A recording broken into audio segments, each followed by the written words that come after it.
बहुत से मेल्स इस तरह की फैंटेसीज़ लेकर आते हैं कि हमें पता नहीं क्यों अपने उम्र से बड़ी महिलाएँ पसंद आती हैं।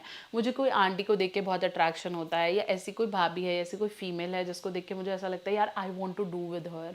और कभी-कभार वो भी हमें इंडिकेशन दे रही होती है ना, तो ऐसा लगता है कि यार अब तो मज़ा ही आ जाएगा। But is it really safe? क्या हमें अपनी उम्र से बड़ी महिला को देखकर क्यों फीलिंग आती है करने की? ऐसा क्यों है कि हम अपने आप को रेज़िस्ट नहीं कर पाते हैं और अपनी छोटी मे बी एज से छोटी फीमेल्स के लिए फीलिंग ही नहीं आती, आती है तो इमोशनल नहीं आती। क्या ट्रैप है? क्यों ऐसा केमिकल लोचा होता है हमारे दिमाग में? ये वीडियो सभी उन लड़कों के लिए है जो छुपाते हैं लेकिन उनको फैंटेसीज़ आंटीज़ को देख के आती है।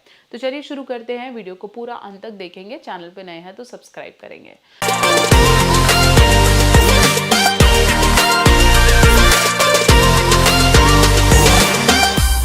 तो चलिए हम बात कर रहे थे एल्डर वुमेन फीमेल फैंटेसी। देखिए it's absolutely normal to get attracted towards somebody जिनकी बॉडी फुलर होती है, मतलब भरी हुई होती है, या फिर वो उनके सेक्सुअल जेस्चर्स ऐसे होते हैं कि वो तुम्हारी तरफ अट्रैक्टेड है, या फिर उनके नैन नक्श ऐसे हैं कि वो आपको सिग्नल्स दे रही हैं, या फिर आप ऑलरेडी इमेजिन कर लेते हैं कि भाई ये सेक्स कर चुकी होंगी या ये अपने हस्बैंड के साथ कैसे करती होंगी, तो इस वजह से आपका अट्रैक्शन उनके लिए बढ़ता है।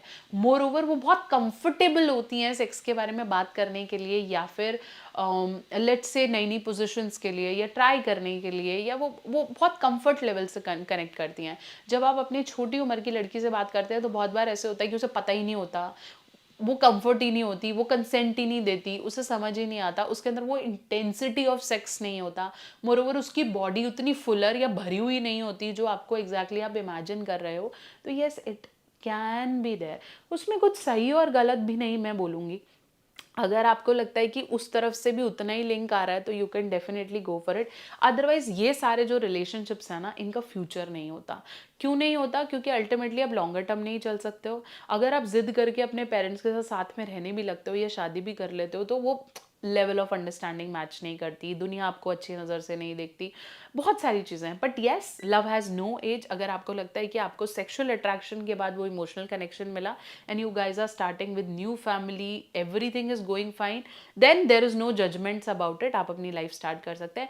But as per what we have seen, as per my cases history, अगर 100 में से 70 लोग ऐसे हैं जिनके रिलेशनशिप काम नहीं करते और बहुत ज़्यादा पेन रहता है, उनकी भी लाइफ ख़राब होती है, आपकी भी लाइफ ख़राब होती है, आप अपने लाइफ के बहुत क्रूशल टाइम सिर्फ सेक्स के बेनिफिट की वजह से आगे ख़राब कर लेते हो।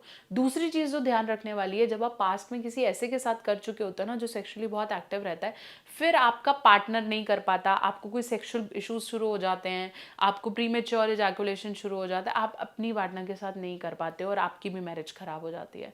तो प्लीज़ इसका ध्यान रखो, क्योंकि हर किसी की अर्जेस अलग हैं। एक बार आपको किक तो ज़रूर आएगा बट बाद में प्रॉब्लम्स हो सकती हैं। आशा करती हूँ वीडियो आपके डाउट्स को क्लियर कर पाई है। चैनल पे नए हैं, सब्सक्राइब करेंगे और ऐसी बहुत सारी वीडियोज़ के लिए मेरे साथ जुड़े रहेंगे।